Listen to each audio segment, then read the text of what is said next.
प्रिय पशुपालकों, मैं हूँ डॉक्टर आरिफ अंसार। मैं एक पशु चिकित्सक हूँ। मैं आज आपको घोड़ों में होने वाली एक बीमारी के बारे में बताना चाहता हूँ, क्योंकि ये बीमारी घोड़ों में जो होती है, ये जो है जून और अक्टूबर के महीने में ज़्यादा होती है, यानी कि बरसात के मौसम में ज़्यादा होती है। इसलिए इस बीमारी को बरसाती बीमारी भी कहते हैं। इस बरसाती बीमारी में जो कारण है, ये किस कारण से हो जाती है, ये इसका अभी तक कोई ज्ञात कारण नहीं है। फिर भी वैज्ञानिकों का ऐसा मानना है कि ये जो बीमारी है, ये अंधे परजीवियों जो होते हैं उनके लार्वा का जब माइग्रेशन होता है, स्किन से जब वो होकर उनका लार्वा गुजरता है, जिसकी वजह से ये बरसाती बीमारी हो जाती है।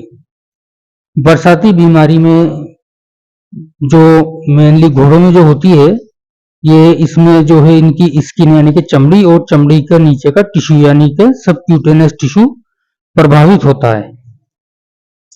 और इसमें जो बरसाती बीमारी है, ये इसमें जो गिठान और अल्सर जो बन जाते हैं, वो मेनली जो घोड़ों के जो खुर होते हैं, खुर के ऊपर फेटलॉक और पेस्टर्न जॉइंट होता है, वहां पर बनते हैं, वहां पर नजर आते हैं इसके जो अल्सर और गिठाने। इसके अलावा गर्दन वाले क्षेत्र पर और जो अगला कंधा होता है, कंधा शोल्डर, और शोल्डर के ऊपर जो वीदर वाला क्षेत्र होता है, वहां पर नजर आते हैं। इसमें क्या होता है, शुरुआत में जो है एक स्वेलिंग जैसी बनती है।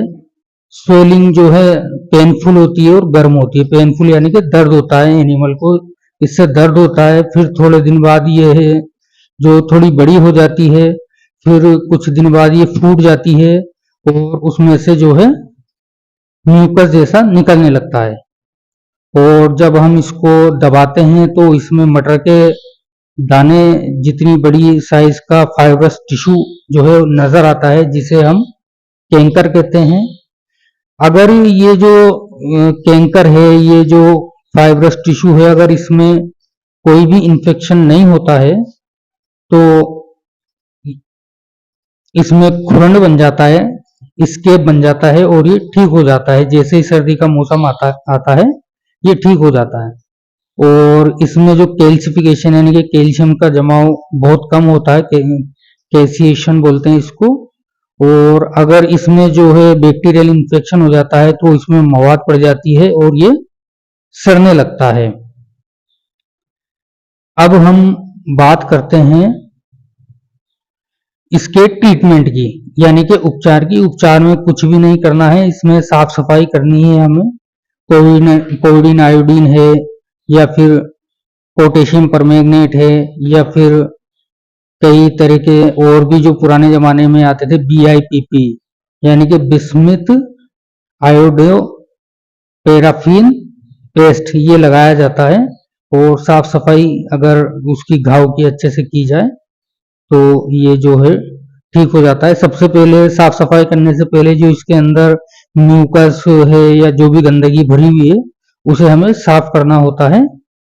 और धन्यवाद। और हमने पशुपालकों को जानकारी के लिए हमारे YouTube चैनल पर कई तरह की जानकारियाँ दी है, जैसे पशु बार बार फैलाने पर भी ज्ञापन नहीं हो पाता है। थनैला बीमारी के बारे में अच्छे से हमने पशुपालकों को समझाया है। एक पशु चिकित्सक को उपचार करने में क्या क्या चुनौतियों का सामना करना पड़ता है। इसके अलावा पशुओं में जो एक चिप लगाई जाएगी, उस पर रिसर्च चल रहा है। इसी तरीके से ये सर्रा बीमारी के बारे में हमने हमारे YouTube चैनल पे बताया है। इसी तरीके से खुरपका और मुंहपका बीमारी के बारे में हमने बताया है। और साथ में हमने पशुपालकों को कृत्रिम गर्भाधान के बारे में बताया है। धन्यवाद।